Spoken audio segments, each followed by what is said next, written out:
From this to this. Hello mga be! Heto na naman ang inyong lingkod, ang babaeng late mag-upload. Tingnan nyo naman, wala pang kabuhay-buhay yung bahay namin dito. Wala pang kulay, pero ang unang national kidney lang naman. At saka is Avenue. Fresh from the dead. Amen! Remembrance pa yan dun sa dating trabaho ni Daddy kasi sa mga hindi po nakakaalam, si Daddy po is dating palero sa truck ng basura, yung kulay puti sa may ice cream po sa may payatas. Humahakot po sila sa mga ospital, minsan may nauuwi sila ng mga pom, tapos pag ganyang una is inuuwi po nila yan. Ang gaganda pa po kasi yan sa amin na lang yan dumumi. Alam nyo ba, ayan yung namimiss ko sa dating trabaho ni Daddy kasi ang hilig niya mag-uwi ng mga abubot, mga gamit sa bahay, mga na pwede pang pakinabangan, tsinelas, Napasok jacket, mo mga yun? damit. Galing mo Yung mga talaga, karamihan nga be. sa pambahay ko ay galing lang dun sa mga inuuwi niya eh. Basta pwede pa, kahit pagkain, iuuwi niya yan.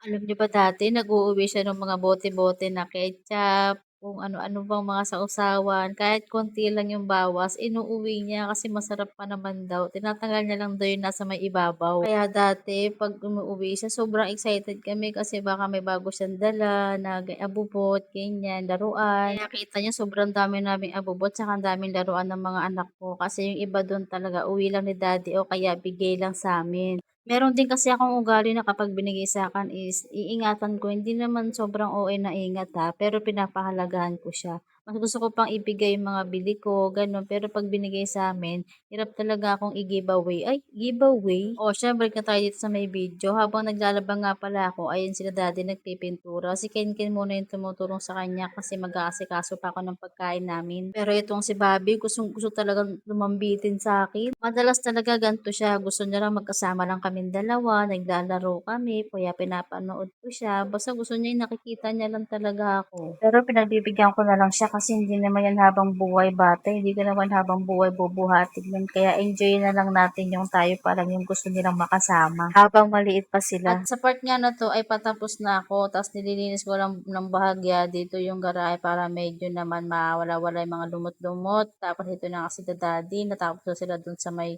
part 1. Ay, part 1. Tapos yung sinaing ko, grabe, ang lakas pa rin. Tapos luto na. Kinabahan talaga ako dito kasi akala ko talaga sunog na. Tingnan niyo yung mukha ko, kabang-kaba talaga. Oh, 'di ba? Bongga, pinakita pa talaga. Tapos maya-maya tumulong nga muna ako dito saglit, pero si Bobby pabuwat na naman siya. Ayan, basa na nga yung short niya diyan kasi nagdaro siya ng tubig dun kanina sa may gilid, dun nga sa may pinaglalabahan ko. Hinayaan ko naman kasi alam niyo naman mga bata pag may ginagawa, laging nakikisali, mababasa talaga siya. Pero mamaya maliligo din naman kami pagkatapos namin kumain. Tapos ayan nga, pinagsolo ko na rin siya para ma-experience niya. Tapos ako, heto, nasikaso ko na nga yung uulamin namin. Ang ulam namin dito is tilapia, piprituhin ko. Tapos yung gulay na talbos at saka okra is lalagain ko lang yan. Isasawsaw namin sa toyo kalamansi, tapos may bagong isda at saka kalamansi na may sili. O, di ba? Sarap.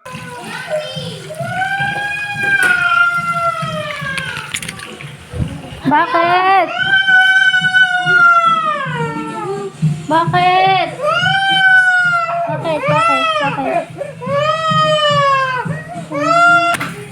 Susunod, susunod. Kaya na?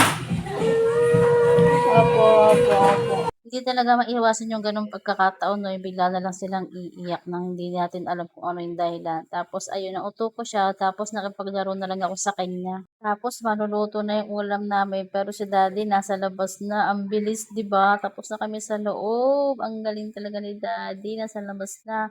As ayan, tutulong ako kay daddy. Pero si Bobby, pabuwat na naman siya. O 'di ba nakailang pabuwat na siya, pero ine-enjoy ko talaga yung mga ganitong pagkakataon kasi hindi naman habang buhay na magpapabuwat sila, eh. Si Ken nga sinulit ko yung pagbubuhat ko kay Ken. Alam niyo ba si Ken nagpabuwat siya hanggang 4 years old, magpa-5 na siya.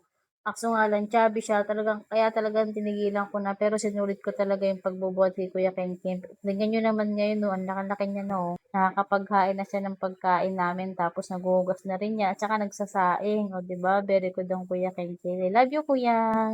Tapos kakain na nga pala muna kami dito kasi nga break time na kami at malapit na kami matapos. Ang sarap talaga nung gantong ulam 'no, tapos kakain ka nakakamay. Tapos ang ending nakatulog ang bruha na 'yan. Pero kinikilig siya kasi paggising niya si daddy nagpipintura pa din. Nakakakilig naman talaga 'pag ganyan. Nakatulog kasi talaga ako nito kasi ang sakit ng likod ko tapos si Baba tinatopak na, inaantok na rin. Tapos nung pinadede ko siya, nakatulog din ako. O 'di ba? Sobrang saya naman talaga. Tapos ayan nga, malapit na matapos ni Daddy. O 'di ba? Ang ganda na tignan, ang siyala na. Bonggang-bongga. Tapos naligo na pala ako niyan bago ako tumulong ulit kasi nga naman inaantok pa ako kaya naman naligo na ako tapos naisampay ko na yung labahan. Actually third batch na yan eh. Kasi natapos na ako nung una eh. Tapos kinabukasan na ako nakapag-video kasi ginabi na kami ng pagpipintura dito. At ito ang before at ayan na yung after. O, di ba? Ang ganda na. O siya, hanggang dito na lang. Maraming salamat po sa panonood. Sana may magandang mangyari sa inyo. Bye-bye!